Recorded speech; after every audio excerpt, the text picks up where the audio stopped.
Hello, friends. Welcome back to another week of the Modern Meathead Experience. This week, we have a special episode where, much like a couple of weeks ago, I appeared as a guest on another podcast. So I'm going to repost that here because sometimes those things are hard to find. And I think it was a great conversation with a lot of different topics covered. So I was a guest on Brad's podcast. Brad runs the Key Nutrition podcast. And the title of this episode was Take Your Strength Training to the Next Level with yours truly. In this episode, we cover a range of topics, and I'll be very brief here, but just to give an outline, we talk about things like personal training, the intricacies of personal training, and specifically some of the misunderstandings about what the role of personal training is. We talk about overtraining. Is overtraining a thing? Who is it a thing for? If it is the thing, how do we sort of troubleshoot it?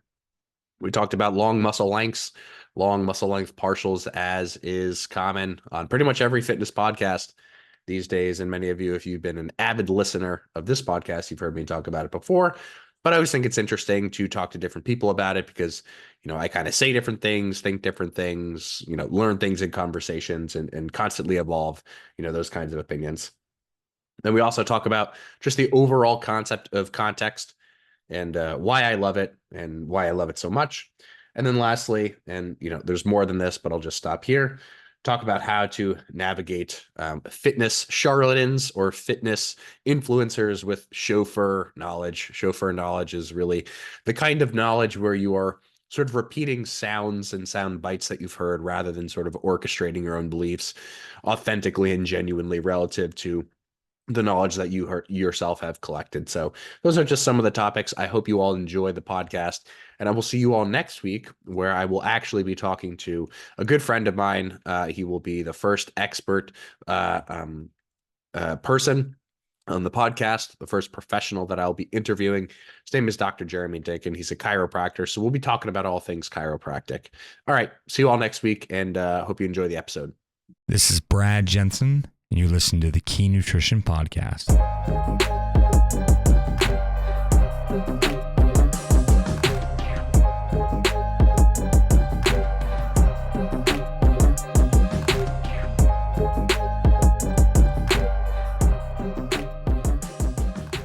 All right, welcome back to another episode of the Key Nutrition Podcast. I am joined today by Ben Yanis. I actually just found out his last name is Yanis. I've been calling him Ben Yanes, but I'm sure I'm not the only person out there, so apologize for any. Actually, I've said your name on this podcast. I was like, good follows in that area, like Ben Yanes. So I super apologize. I was incorrect. It's Yanis.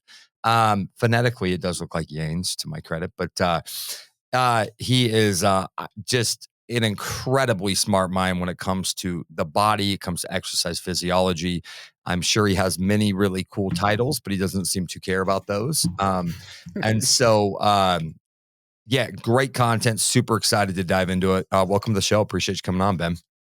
Yeah, Brad, thanks for having me. Excited to be here. And you would be a small minority of people now that knows the correct pronunciation. So, I would say most people, like, especially when I'm talking to people over the phone and I'm trying to get them to write down my name, I'll actually say Yanes because people get it first try. If I say Giannis, I got to spell it out. And then I have to use words to describe what letters, N-E-S. I have to clarify that it's not M-E-S. So, Yeah.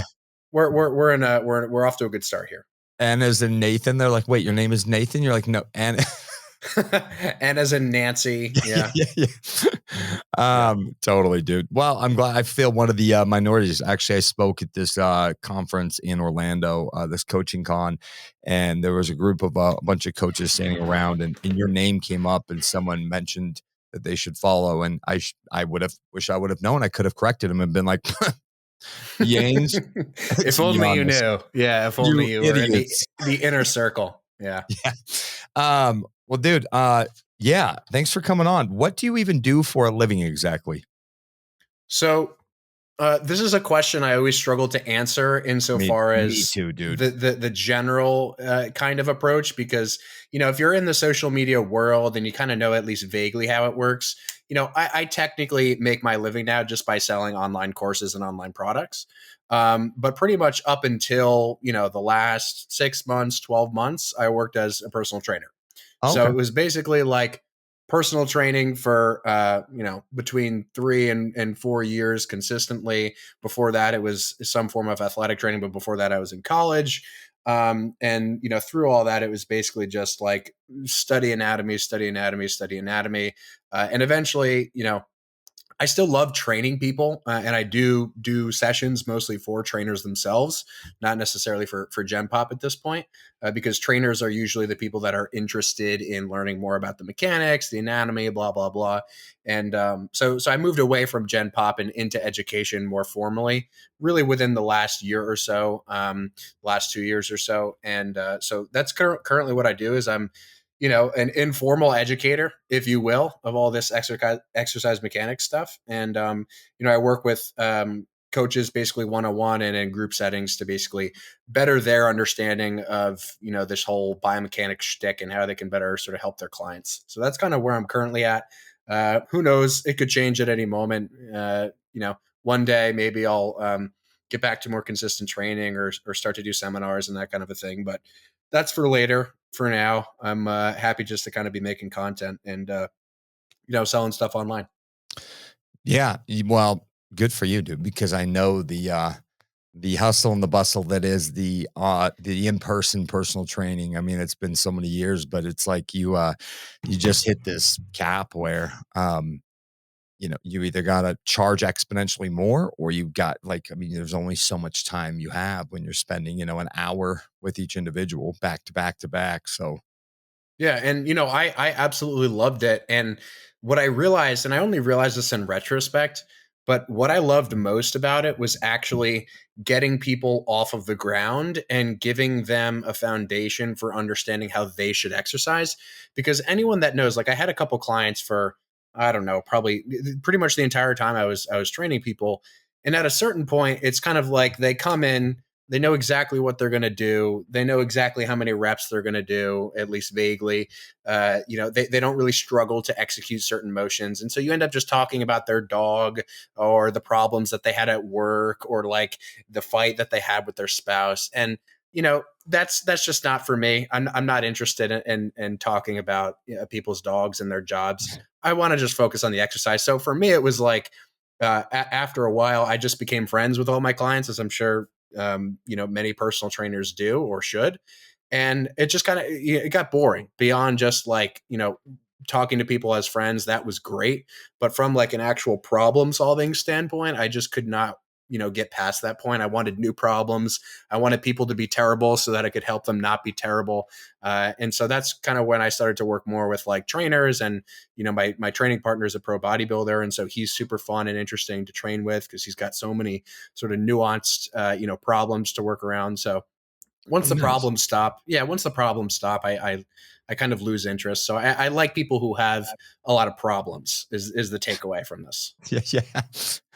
You know, well, and also imagine people who are really intrigued with like, okay, how can I make this small little adjustment to XYZ exercise to get better? And Gen Pop, the problem I ran into is I'm like, I don't even think they're learning a thing. They're just, especially I had some wealthier high-end clients, they just wanted me to do it for them. And I'm like, and they're just like, I'll just have a trainer the rest of my life. And I'm like, do you care at all about learning a little bit? Like, no. Mhm. Yeah, I find that a lot of and you can tell me what you think about this because I'm interested. I kind of feel like personal training, or really the way that like a lot of Gen Pop clients, and I don't mean that in any kind of derogatory way, just normal people, right? When they hire personal trainers, they kind of expect it to be like they're interacting with their accountant.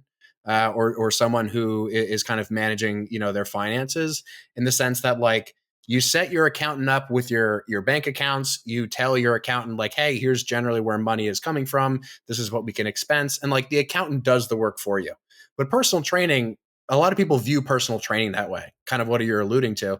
And personal training is as much of a sort of investment in on behalf of the client as it is, the personal trainer. And I think that, you can only sort of take out of people what they actually are willing to give you. So, the clients who are sort of expected to be like this accountant financial relationship are the people that generally tend to fail in that process. But the Yeah. people who really, really invest, time, effort into the learning side of things, like those are the people who no longer need personal trainers, after a couple of years. You sort of send them out on their own, like you're shipping your kids off to school, and, they can take care of themselves. So, Yeah. um, That's a great analogy. That's so true.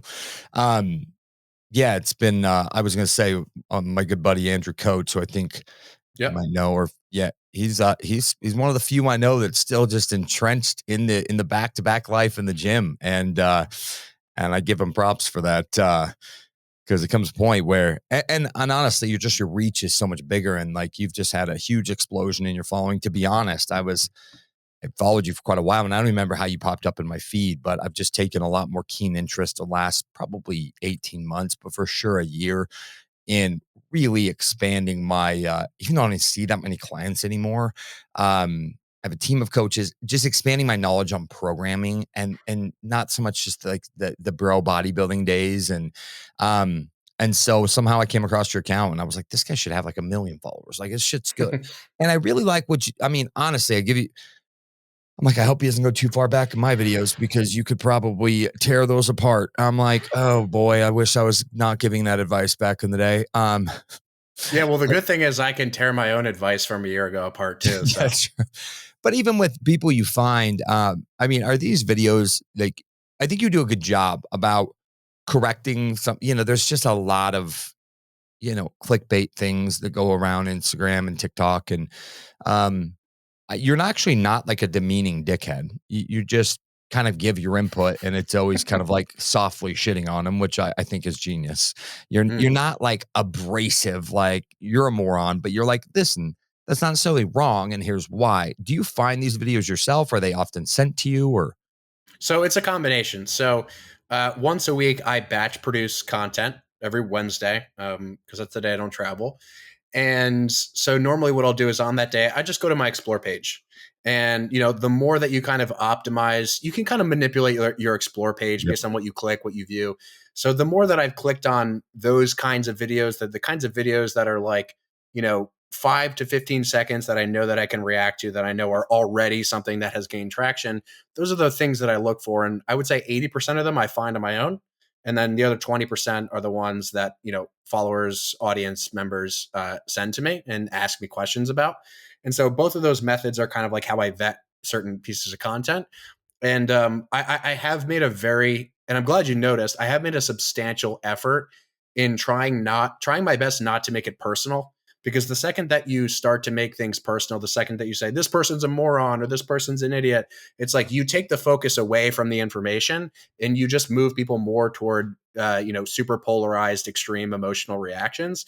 And that's really not what I want my page to be about. I want my page to be about hooking someone in with something that's maybe slightly outlandish or something that doesn't seem like it fits on my page, and then making the corrections or giving the context that sort of actually gives people a practical takeaway. Because I went for a fair amount of time down the route of like being a little bit more aggressive and polarizing, and I just didn't love how it felt internally. It wasn't internally something that I felt great about.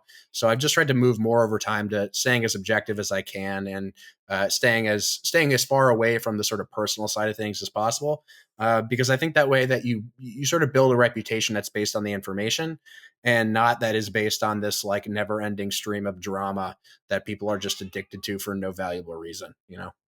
yeah, I mean, dude, and then it makes and some people thrive off that.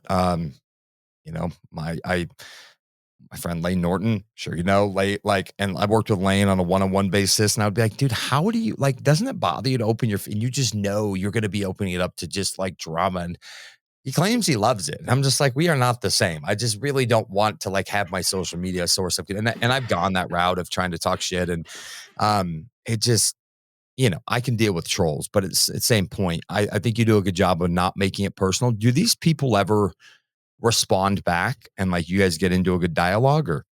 I would say a very small proportion of the time. Generally speaking, when people respond, if they're going to respond, they normally attempt to do so in the comment section, which I kind of look at as like fair enough. I'm making this public reaction to this thing you put out publicly. but a lot of the time you can't really have, we'll say, cordial dialogue in the context of a public comment section, because to some degree it's like you're trying to dick wave a little bit, like, here are the things that I know and here is where you're wrong. Whereas, when things get taken into a DM or a FaceTime or a Zoom call, you can really dive a lot deeper and be a lot more sort of human about the interaction. I don't tend to find that people respond to videos. I don't exactly know why that is. It might be because they're like, maybe they have nothing to say in response. Maybe they just think that I'm right and they're like, oh shit, this was something that I was wrong about. But I would assume that most of the time, the people that I'm generally reposting are big enough to where they either don't see it or they just don't care. Both of which I'm fine with.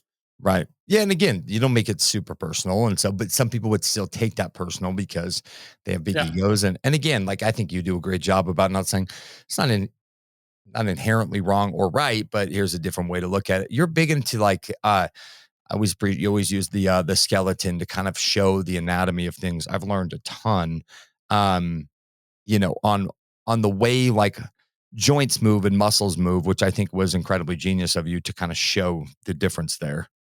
Yeah, I invested a good chunk of money in that skeleton. He's done me a lot of favors in terms of content creation. So I just think that that's like, there's no easier way to see things than with rubber bands on a moving skeleton. It sounds kind of silly and it's a little bit of an oversimplification to a large degree, but I think it's just a much more digestible way for people to understand things, especially just because you can see it, right? Like, even the most well created anatomy apps that are 3-dimensional, they don't do a good job of allowing you to isolate for the positions that you want to show. They don't do a good job of allowing you to choose motions that you want to show. Oftentimes, there are a lot of inaccuracies that sort of get thrown into the mix when you don't really pay a ton of attention to the 3D apps and just how specific they're being or in depth they're being. So yeah, I think that the skeleton is a great way to show things without having to explain too much, and I think that's a good balance to strike, at least in like a short form content creation kind of a style. Yeah. Do you think there's any do you do you think there's any bad exercises, or is it really just goal dependent? Yeah, I mean, it's 100% goal dependent. I think that there are things that intuitively make you kind of want to puke and throw up. And to be honest, like, those are the kinds of exercises that I'm most interested in terms of, breaking down the forces and like what's actually going on here, because it kind of looks like a magic trick.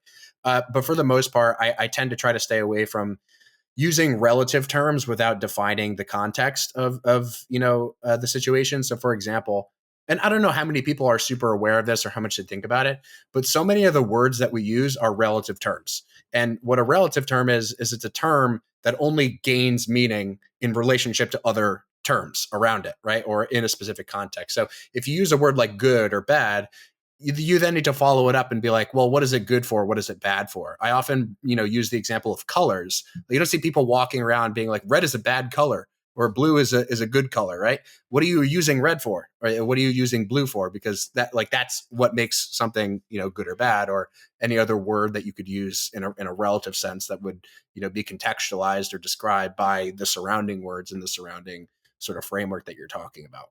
Yeah, that's very true. Yeah, in the sense of you know, like glutes is one that, is such a big focus for females, which is great. That's great. In the context of like training a muscle too much. I mean, I just talked to a girl at the gym just today that was I see her, she does legs all the time. I mean, literally, and I'm like, how many times do you legs a week? She said 3. And I thought 3 leg days with like 15 to 16 pretty hard sets, gauging by how she trains. Seems like probably doing her, and I didn't chime in on this. That's up to her to figure out. She's working with a coach, so whatever. Do you think that some people take one, like they go a little too extreme in too much volume? Hmm. So I think that you can think about this kind of a conversation the same way that you can think about injury. So injury is kind of something that occurs after a tipping point, right? It's kind of like some injuries, sure, they're traumatic. You find yourself in a weird position in a sports setting and you tear your Achilles or someone breaks your elbow. Like those things aside, right? Most of the injuries in a gym setting are basically a situation where we've gone past a tipping point of stress. And after an injury has occurred, we can kind of look back and be like, okay, was I doing too much? Did I try in this very acute setting to lift more than I could lift? Did my technique deviate substantially? All those sorts of things.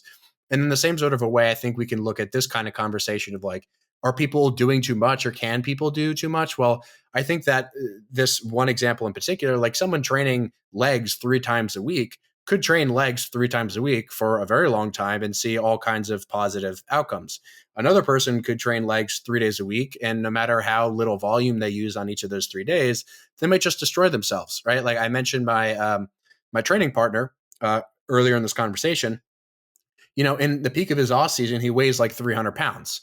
And he's basically on every machine that he uses, he's using like the full stack plus the gym pin plus the extra load that you can put on there. He's disadvantaging himself as much as he can. He's using a slow tempo.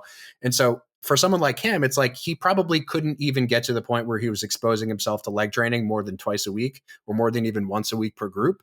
And that becomes very obvious. So I think that when people are approaching these tipping points in the context of like training a muscle or overtraining a muscle, those kinds of things usually become super obvious. And I think that anyone who's training legs, full body leg workout or full lower body workout 3 times a week is either not training as hard as they think that they probably are on each of those days, or they're training hard as fuck and they're just in a position where based upon how much load they're using, based upon the tempos that they're using, the exercises they're selecting, they can actually make that work and sustain that. And to this person in particular, like if she observes a positive outcome over 12, 16, 20, 24 weeks, like there's nothing you can really say about that other than that, like, hey, this was a thing that worked.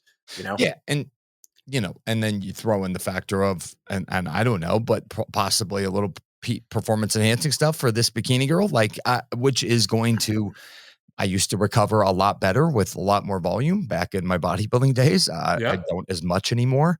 And then, yeah. And I guess the exercise selection, if she's doing a lot of length and biased, really heavy compound, like a lot different than if you're doing some adductors or glute kickbacks or, stuff like that. Right. Yeah, absolutely. And I also think that even within the context of those different variations, the way that you do, the adductor machine or the way that, the tempo that you use, the range within the adductor machine that you use, that all is really, really, or that all has a really high ability to impact like rate of recovery, perceived, fatigue, progress week to week. So, to be honest, if someone's training legs 3 days a week and they're progressing in load every single week, they don't seem to be observing any kind of negative consequence. They don't seem to be perceiving any kind of joint discomforts or, sleep disturbances, digestion disturbances, all those things. I don't necessarily see a problem with it. And, to your point, it really does heavily depend on really how people are setting things up, how people are executing things, and then the specific variations of all those exercises that they're actually, doing. So like you said, doing hack squats 3 days a week is very different from doing, a leg extension one day, a hack squat the second day, a sissy squat the third day, and so on. Yep. And on that kind of length and bias, where do you fall on the, that seems to be kind of the most talked about thing right now is really, you know, getting the muscles in the length and position. I've heard people say like 70% of your workout should be length and bias, which I don't really believe there's a set number. Where do you kind of fall on that for being the most optimal for hypertrophy? Yeah, I just think that like everything else, I just try to view it as objectively as possible. So for example, we could, make the case that per the amount of research that we do have on the topic, which by the way, relative to things that are studied a lot, like for example, there's over 1,000 studies on creatine alone, right? There are fewer than 10 studies, probably fewer than 10 studies, depending on which you include on this topic of like length and training. So a lot, a lot of people are swinging really, really far with this in a single direction because it's quote unquote new and flashy and people are now talking about the research around it, but it's really in its infancy insofar as like the research around it. And the thing that I find most interesting is the discrepancy between the messaging that you see on social media and then the messaging of the actual researchers who are making conclusions, in their research. If you actually read any part of any conclusion of any of these papers, what the researchers say is, hey, this is what we found, but like more stuff needs to be done. We need to elucidate more of these different variables and how they interact with future research, right? So the conclusions of the researchers is very tentative. It's very scientifically driven, scientifically oriented. We don't know enough. We need to know more. And then the message on social media is like, hey, here's this 3-second display of the abstract of this study. Do curls this way because they're better, right? It's just a vast oversimplification. So in my book, it's kind of just like, it's a tool just like tempo is a tool. It's a tool just like volume manipulation is a tool. And I think that, like all other tools, if you hyper focus on it at the expense of everything else that you're doing in your training, that's probably going to be a net negative thing for you. But if you just sort of input it into the places that it makes sense, like the example that I just gave, like, hey, one day I'm going to do the lengthened thing for my quads, and then one day I'm going to do the shortened thing for my quads. That I think is something that yields a little bit more of a reasonable conclusion about all this. And that's something that I think longer term ends up being more sustainable, right? Because you'll see people now going 100% all in to all this lengthened work, and you'll see negative ramifications from that just because you're ignoring other things, not necessarily because the lengthened work is bad, but really how you're applying it, right, is problematic from a total stress standpoint, if that makes sense. Yeah. Do you think it causes more like mechanical damage or more soreness to be in the lengthened position more frequently? So I think that in terms of describing this simply, the way that I'd like to think about it is, if you imagine a muscle to just be like a string, it's like an elastic string that you can pull apart and that can sort of, snap back like a rubber band or something similar. The more that you stretch the rubber band or the string, the higher tension producing ability that it has, right? So muscles, generally speaking, can produce more tension in a lengthened position. So what ends up happening is you just create more total tension, but more total tension might yield a stronger growth response, but it also creates higher joint forces, right? To your point. So it's not anything necessarily magical about like the lengthened position. It's just that, like, hey, you can lift more load in these positions. You're literally stronger in lengthened positions. And so the total stimulus that you receive is higher. It's not anything mystical or magical about the positions themselves. It's just that you're putting your tissues in stronger positions and you can create higher outputs that way. So that's a positive thing, right? If it is within your capacity to recover from and grow from. But if you're going overboard, right, again, to that tipping point concept, and you're stacking all of these lengthened exercises on top of one another at the expense of everything else, then you may run into a situation eventually, which is, problematic because, again, all these things are just, generally speaking, higher tension, higher load, higher stress. That makes total sense. Yes, absolutely. So, no, that pretty much answered my question, because I was going to say, like, I mean, this lately I've been seeing a lot of stuff about lengthened partials. And from my understanding, there's actually not a ton of actual research on this, but there's less than 10 total studies on lengthened work in general. So it could be a good like add-on, but like, do you think some people miss the forest from the trees from getting like too entrenched in this? Or do you think it's great for advanced lifters? So I definitely think that the most advanced lifters probably see people talking about this kind of stuff, and they're like, "This guy doesn't know shit," from the standpoint of like, if you're a bodybuilder and you're competing at pro shows all over the country, you're competing at the Olympia. You see this information and you already know, without even necessarily having studied these topics, that like people are over exaggerating the relevance of this thing, when in reality it needs to just sort of fall in as a single data point in the larger framework, right? Because people that have sustained progress and have grown substantially over long periods of time know that, like, hey, if I do too much of this really heavy shit, I end up getting hurt. So I'm going to do some heavy shit, and then I'm also going to do some light shit. And that balance, sort of ends up being more sustainable. So I think that the more advanced lifters are already kind of in a place experientially where they know where it fits in. But the people, and this is who I feel for the most, the people who have no idea what any of this information implies, are just maybe listening to people that they think are educated, and unfortunately are taking those opinions of those people as fact. And I see this elucidated in the kinds of questions that I get. For example, like if I'm doing a leg extension, you would think it was insane if anyone ever said like leg extensions are a terrible quad exercise, but that's now something that people are saying because of this whole lengthen thing. They say, oh, leg extensions, don't do them, they're a waste because they train the short position. And any bodybuilder ever would just like laugh and not take that seriously, right?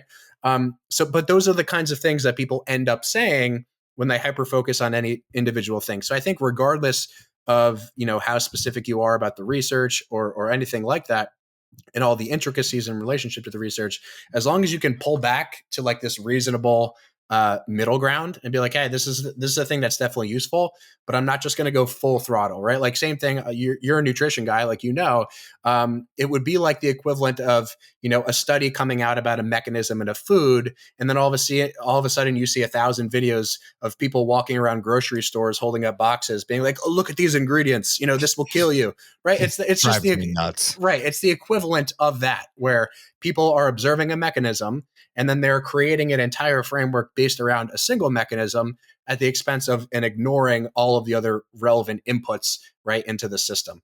So true. Great comparison, because it's gotten to the point where if somebody's like yelling at a grocery store, I'm just already know they're almost full of shit, which kind of ruins it. Actually, like if you're trying to produce good content in a grocery store, I'm just like, and that's what they do. And it's so hard for like you said, for just the average everyday health and fitness enthusiasts. They work in accounting. They just enjoy this. They want to be healthy, want to be in shape. So they start following a bunch of Instagram accounts.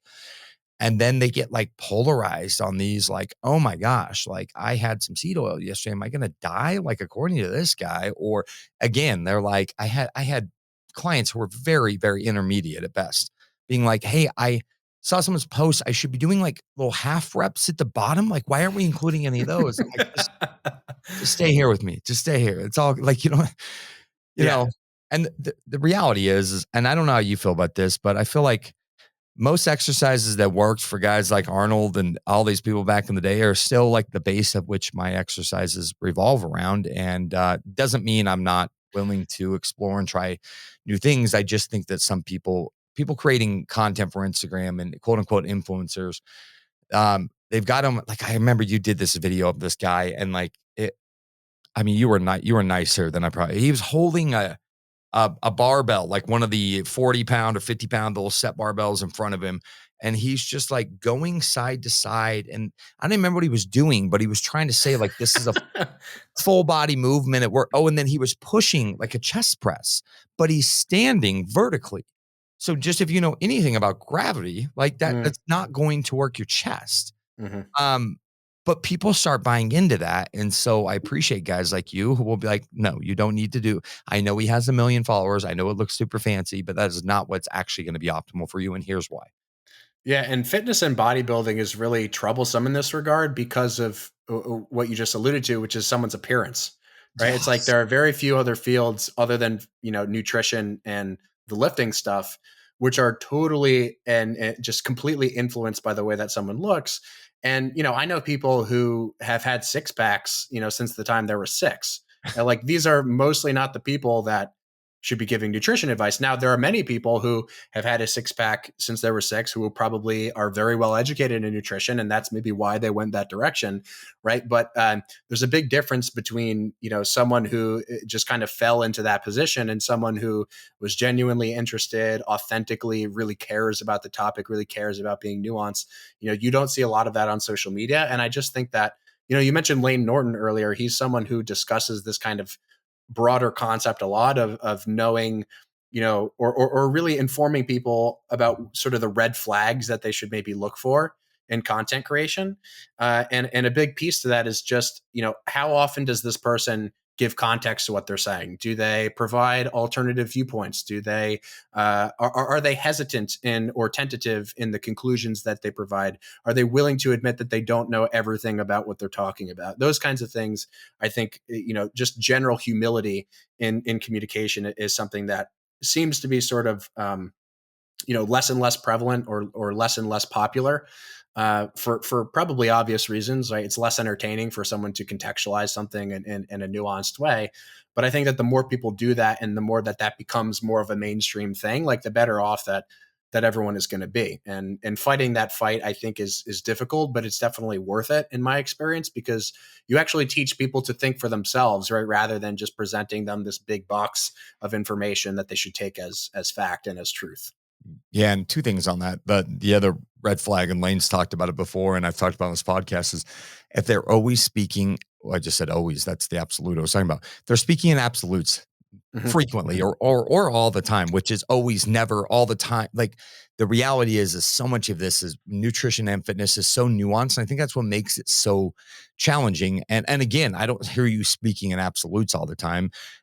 You really break it down contextually. And again, and the problem is for the average person out there, just loves health and fitness. They're not like overly educated is people will throw up these little screenshots, like you said, 3 seconds of a study, and they highlight the one part that kind of cherry picks what they're saying. But I've read some of the studies and I'm like, that's not what it said, especially from some of these like biohackers in the nutrition field.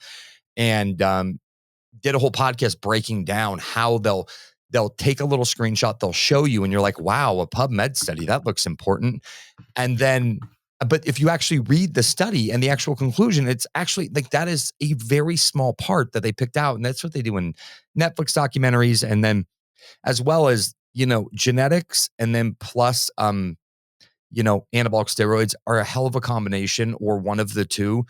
And people, and so it is hard because I've known some guys that are 3 times my size that they know a little about training, but they're also like, they also go post some crazy stuff for like get clickbait to, sell their services, their coaching that I'm like, you don't even do that exercise. And you also like, some of these people have no prior background.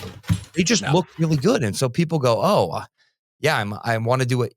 You have to really take discretion. And then it's almost like if somebody's not, jacked enough or a girl's not shredded or a dude's, it's almost like people have to like, they're like, I don't know if I can trust this guy. And I'm like, it almost should be the opposite. Hmm.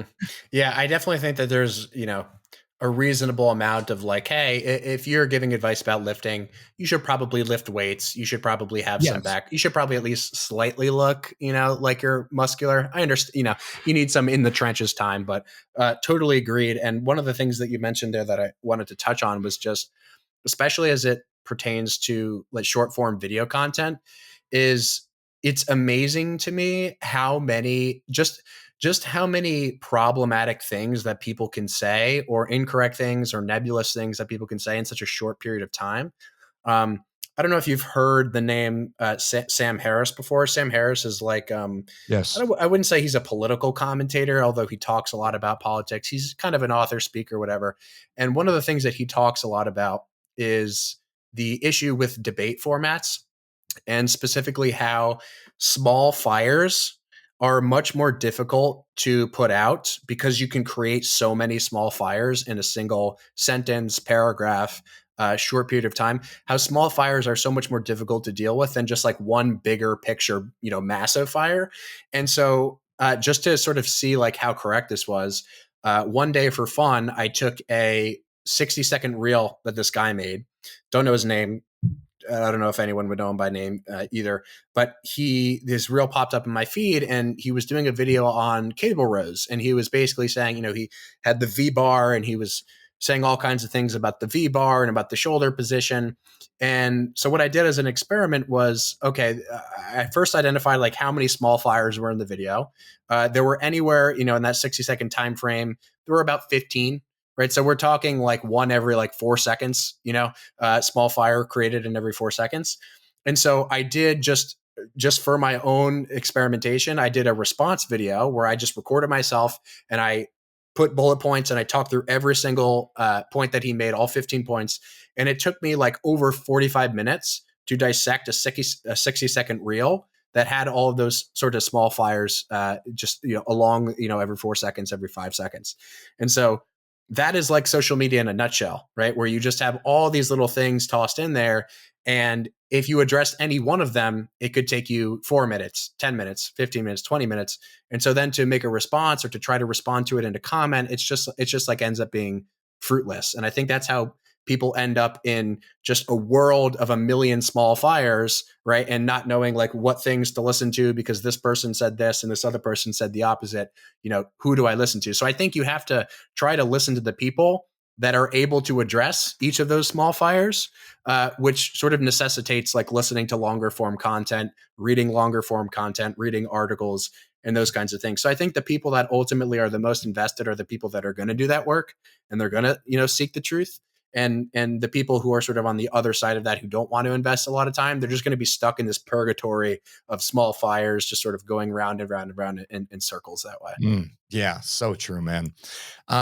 I do have a question for you on doing shoulder press. I know this is super random, but I was just talking with a buddy about it the other day. Um, I was like, I know who I'll ask. Like a behind the neck, either shoulder press or behind the neck, cable lat pull down.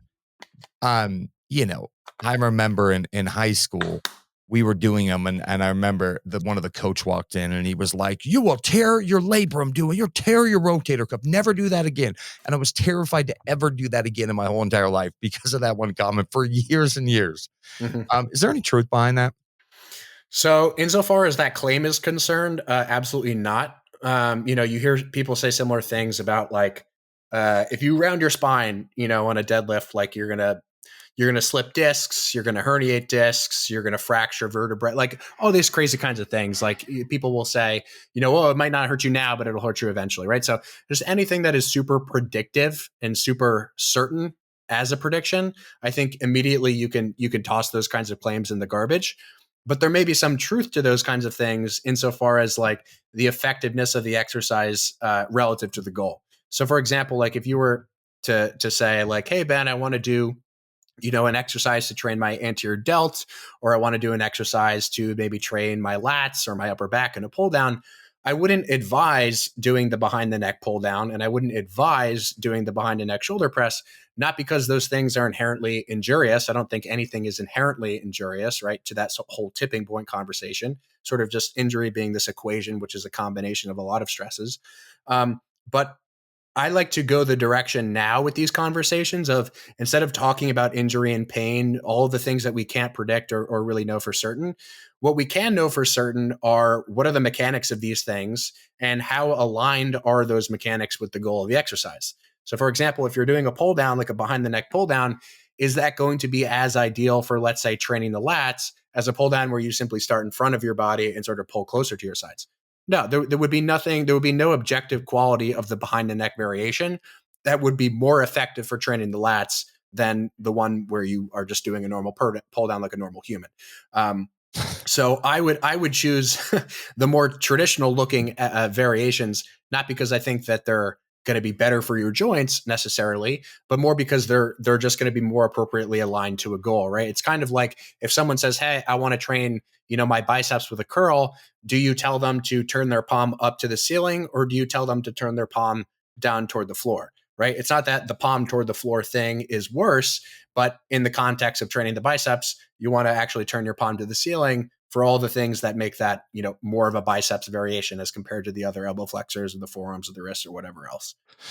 I do want to hit on that because actually brought up what, yeah, he was referring to Mike O'Hearn when we were training together, and he was like, "Well, Mike O'Hearn does it," and I was like, "Well, I'm not Mike O'Hearn, okay?" And Yeah. no, you're not Mike O'Hearn either. The last time I checked, and because I guess he does really heavy weight behind the neck on a shoulder press, and the reality is I just don't. It's not so much about fear from 20 years ago in gym class. I just don't feel it as well, and I feel like I can't lift as much weight, so I can't get as much tension. Like I just feel better going in front. In fact, I feel dumbbells more optimal than even a seated like shoulder, military shoulder press with a barbell. But Yeah, certainly less restrictive. Yeah. yeah, I mean, do you think that hand position really helps on like a dumbbell where, slightly, is it wrong to do it just straight to the side where your palms would be facing directly forward?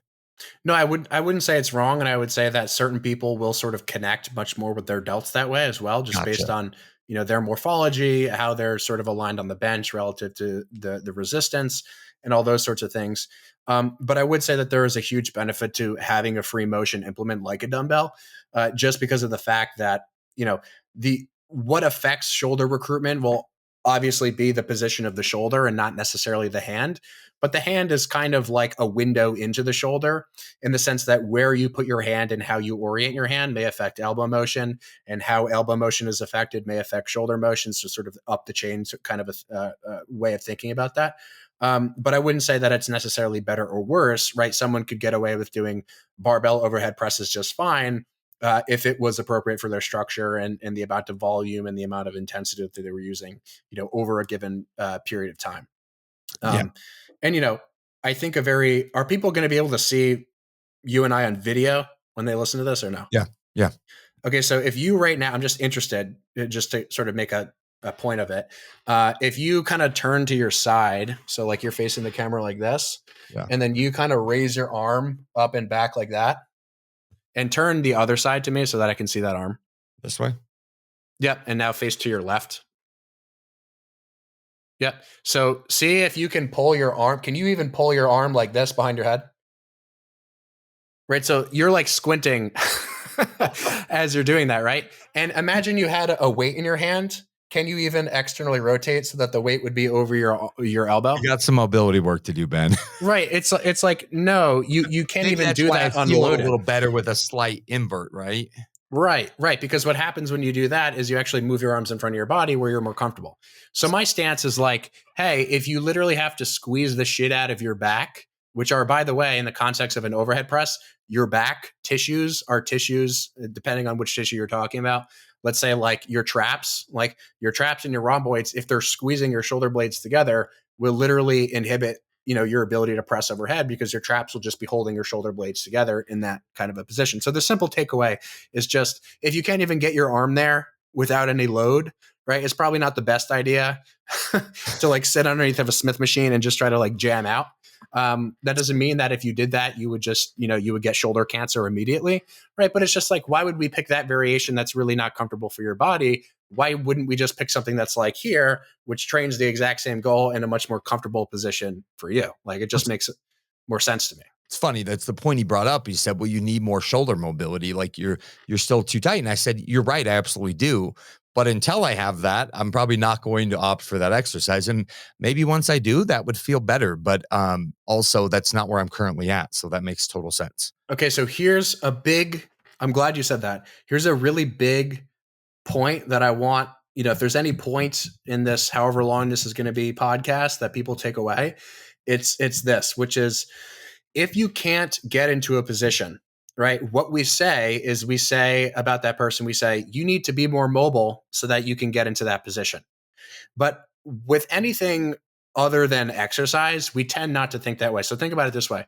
Imagine if you went shopping for shoes or you went shopping for clothes, right? And you said, okay, the person comes up to you. They're like, hey, sir, how can I help you? You say, hey, I'm looking for this shoe in a size 12. Right? Imagine if that person came up to you and said, no, like size 12 it's not really fitting you.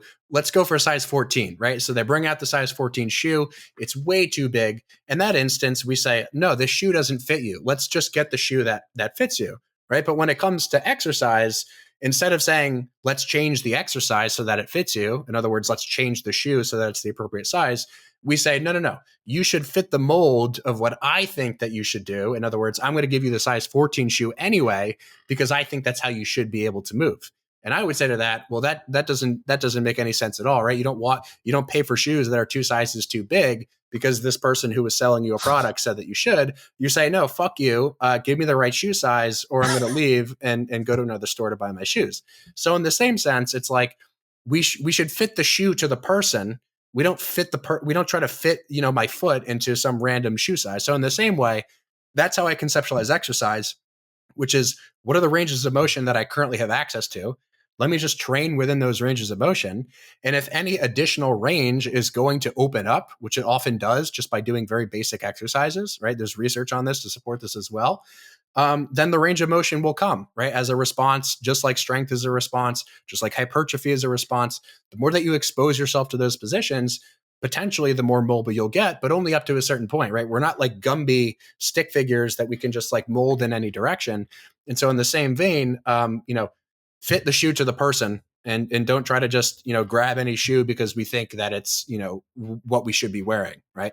Yeah, I love that analogy. That was great. Do you I guess the same thing would apply for like squat depth, right? Like, I mean, if someone can't go ass to the grass, and I've seen people continually try that, they're just not able to move in that plane of motion, at least not right now. That's almost going to be, I mean, it seems like at some point that's almost counterintuitive, but from just going in the range of motion, which your body will actually allow you to get enough force, to get enough tension. And yeah, and it's kind of a weird thing, right? Because in most other areas, we're just like, hey, let's work within the bounds of what we're capable, and when we improve, we'll improve and we'll get there. But for some reason, we're stuck into this kind of line of thinking, which says that we should be able to squat ass to grass, or we should be able to touch the bar to our chest with no regard for what our shoulders or our elbows or our forearms, think about it. And so in the same way, just to use the squat example, like if someone wants to squat deeper, I'll go the direction of like elevating their heels or changing the way that the load is applied or changing the stance or changing the shoe choice or changing all of those things in sort of different combinations, right? Just all of the things that are the equivalent of adjusting the shoe, right? But not necessarily trying to adjust the size of the foot, right? Sort of continuing with that analogy. And, that also gets kind of confusing in the context of like defining a goal more specifically, because it's like, well, if you have a defined goal, is going deeper better? Well, it's like, well, that depends, right? Because your glutes will lengthen differently than your quads. The lengthened position of your quads will be different from the lengthened position of your adductor magnus, which will be different from, the length in your spinal erectors, right? So the more sort of you can hone in to our earlier conversation on like, what is the goal and what am I trying to do and what is the context, the fewer of those claims you end up arriving at, because you just end up in a place where you're able to objectively say this thing is a better fit for this person, rather than just being too generalized and saying this is the way that it should be without any information about what you're trying to do to begin with. Yeah, makes total sense. And you said something in there, but also a really cool kind of tip I've gotten from you is even just looking at where my hand and thumb position is. I think it was on a lateral raise in specific. Where does that seem to make a big difference? Do you feel like from the force of the movement, like if your thumb is like where your thumb, yeah, wasn't that? I think that was it. Your thumb wrapping around instead of down, right? Mm-hmm, mm-hmm. Yeah. Yeah. So that was specific to the context of like a dumbbell Yes. lateral raise. And so that's just a consideration. That was more a piece of content I made just to kind of answer a question that people have, because a lot of like really experienced bodybuilders will tell people like, hey, don't wrap your thumb Yes. in a lateral raise. And that was just me explaining that like wrapping your thumb will create a force that is sort of like a twisting force this way on your shoulder, which might be fine for some people, but for others, it may create some kind of discomfort in their forearm or their elbow. So like, hey, if you actually wrap the thumb on top of the dumbbell instead of underneath of the dumbbell, the forces will change. And so all of these things, like all these adjustments that we're talking about, are really just ways to manipulate force. And exercise is really just like the relationship between the forces that you're interacting with and then what your anatomy says about those forces and how your anatomy responds to those forces. Gotcha. Makes total sense.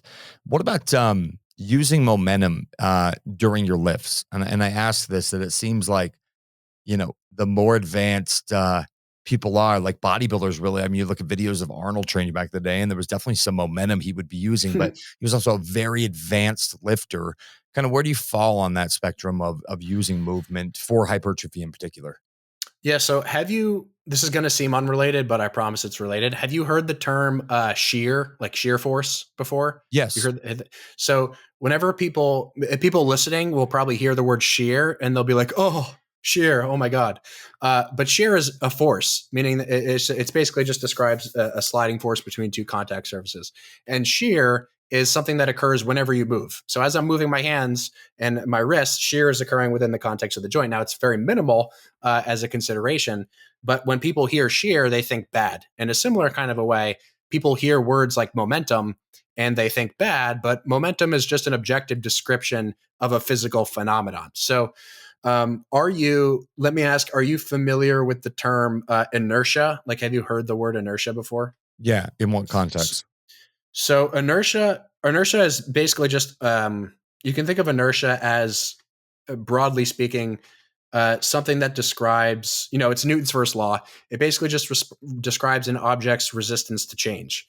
So the amount of inertia in an object is directly related to the mass of an object, which is basically just a fancy way to say that like objects that are bigger and heavier are harder to get moving, but they also move at a very, very rapid rate once they're moving. It's kind of like if you're starting to push something, there's that initial like overcoming of the, let's say you're pushing a box, there's the overcoming initially of the box. And then once the box is moving, it's kind of easier to push. And so inertia just describes an object's resistance to change. And momentum, the word momentum, is essentially just inertia in motion. So what that means is if I'm dropping a weight, there's a certain amount of acceleration that weight might have. And the faster that it moves, the greater distance that it moves, and the heavier that object is, the harder it is to stop. So all of that, if that was somewhat difficult for people listening to digest, basically just means that momentum is a description of force, or really a description of the quality or the behavior of an object. It's not something that can be positive or negative in essence. So when we talk about momentum in training, like, you generate momentum in training anytime you begin a motion. So it's really about the amount of momentum that you use and sort of where you fall on that spectrum, to where one end might be, okay, I'm doing this thing that's really, really slow and controlled. I'm still generating momentum because I'm moving the object, right? That's what defines momentum. But what people think of when they think of momentum is just this really gross, like tossing, this really uncontrolled kind of emotion, which I don't think is desirable really in any instance in the context of weight training. Now, specifically for the goal of hypertrophy. But when you watch like old school lifters training, like you mentioned Arnold uses momentum in a pull down specifically, and maybe unknowingly, because a pull down has a specific quality which makes it way, way, way more difficult at the bottom compared to the top. So if you yank something out of the top of a pull down, what you're actually doing is you're magnifying the forces in the top half of the range and you're decreasing the forces in the bottom half of the range. So that's a specific use case, which is very, very helpful, in which I would say that, like, yeah, this makes a ton of sense to actually try to use more momentum in the top of a pull down. But in another instance, like let's say an exercise like a dumbbell press, right? Like everyone knows that a dumbbell press is really heavy at the bottom, right? If you're doing like a flat dumbbell press, and you can kind of just chill at the lockout position however long you want, right? There's very little force at the top compared to the bottom, or very little torque. So in that case, it's like, would using a ton of momentum toward the bottom make sense? Mm. It's already heavy there, right? So you're basically just double dipping. Same thing applies to like a barbell squat. How many times have you seen someone like they control halfway down, and then they just plop and they sort of use that momentum to get out of that hard position? The summary here is, if you are using momentum in a very intentional way, i.e., in the pull down, it makes sense to me. If you're using a high magnitude of momentum in a case where it doesn't really make as much sense, or where you're completely losing control over the load, it doesn't make as much sense to me. Does that mean that you're going to get hurt if you do that kind of a thing? Not necessarily, but it might sort of decrease the amount of tension you're putting through target tissues, if again it's in one of those specific cases, which is sort of not really aligned with what you're trying to do with the exercise. What about like a hip thrust? That's one I see kind of people have different views on. Yeah. So hip thrusts are, in terms of what people experience, people fail at the top of the hip thrust, right? They don't fail at the bottom of the hip thrust. So initiating the hip thrust with a little bit of momentum Mm-hmm. will actually deload the top, and it will actually increase the load at the bottom.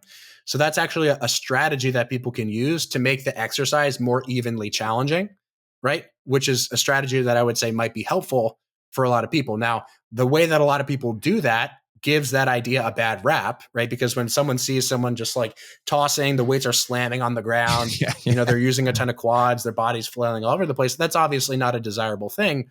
But if you can actually be intentional and a little bit more careful about, like, hey, I'm going to control the shit out of this thing, but I'm going to try to jerk it a little bit more out of the bottom.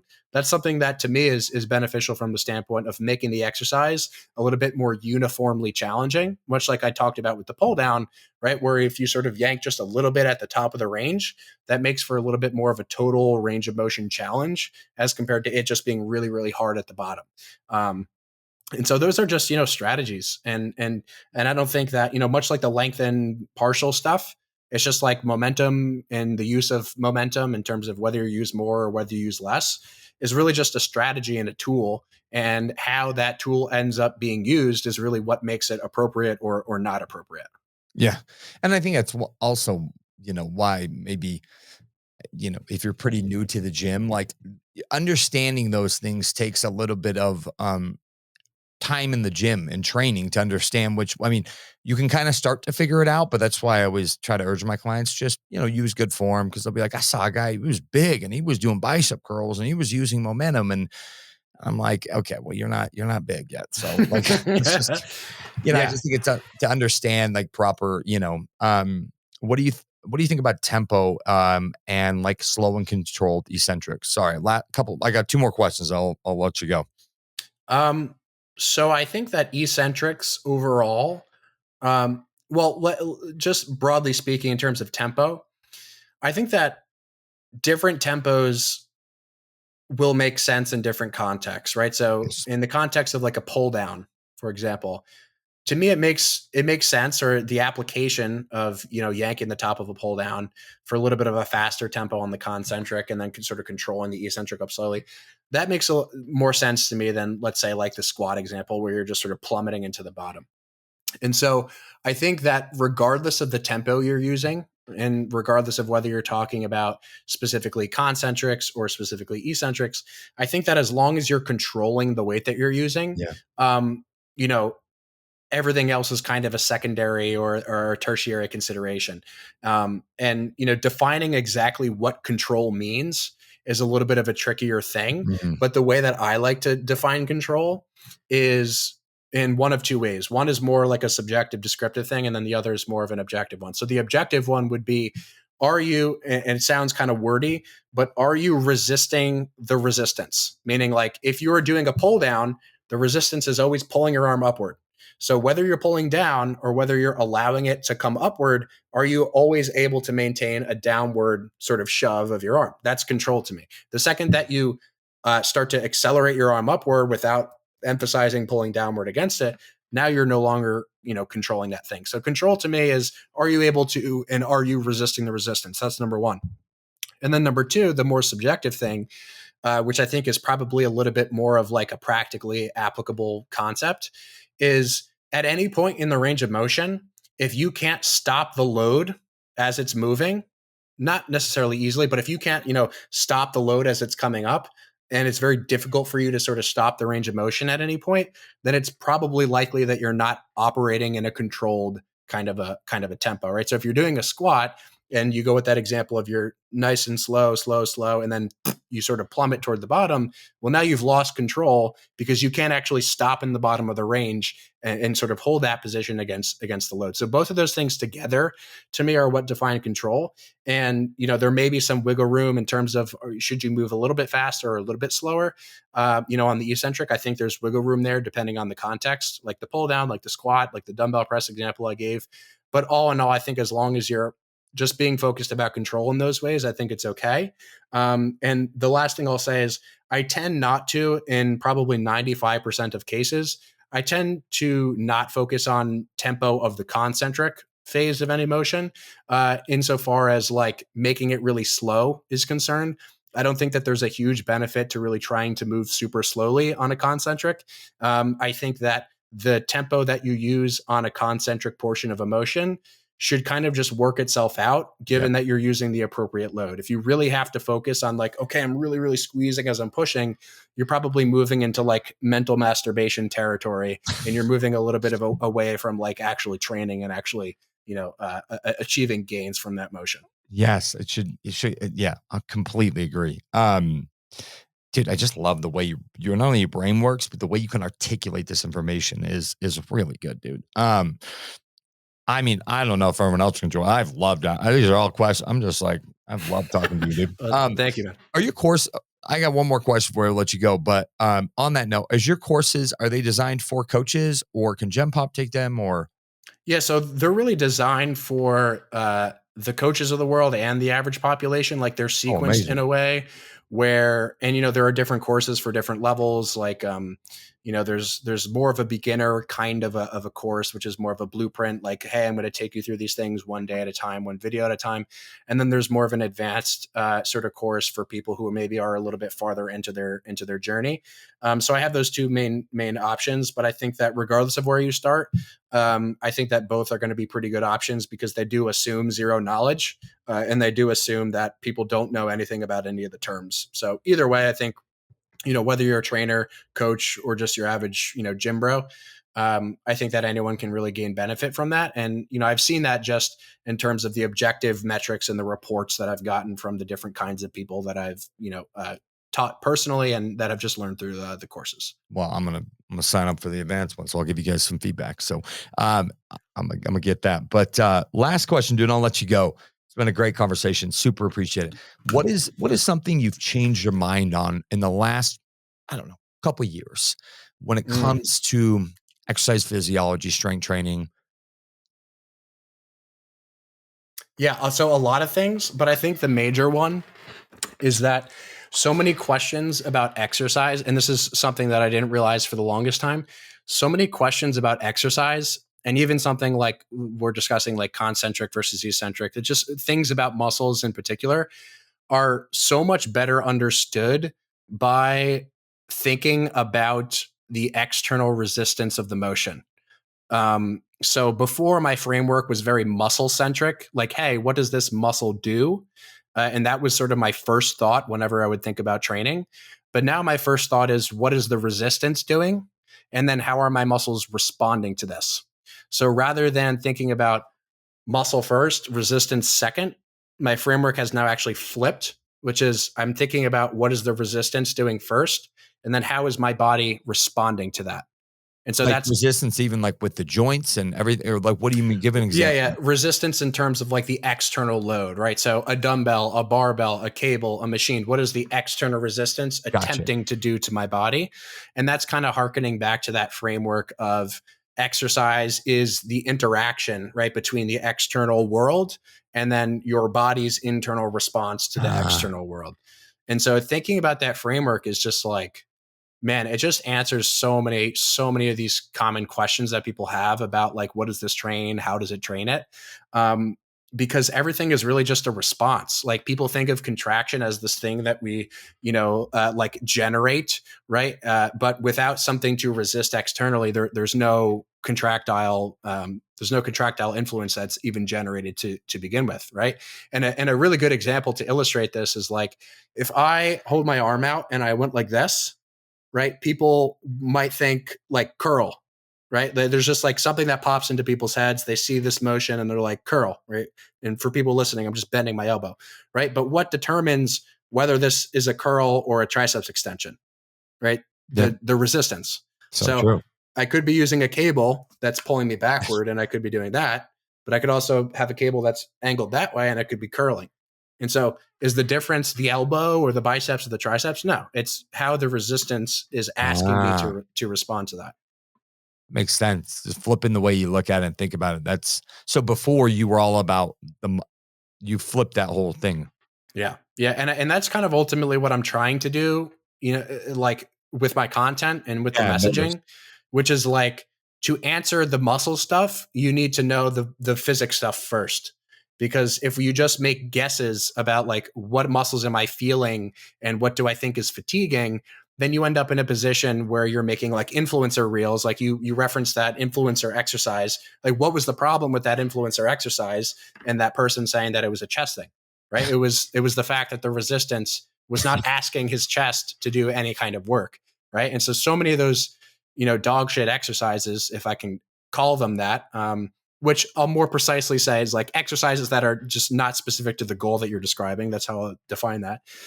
So many of those exercises are created by this muscle-centric sort of mind-muscle connection centric idea, right? And so the second that we start to think more about how does my body have to respond rather than what muscles am I trying to train, I think the more that people can move toward a place of just objective choices about exercise and a much better understanding of what trains what and why.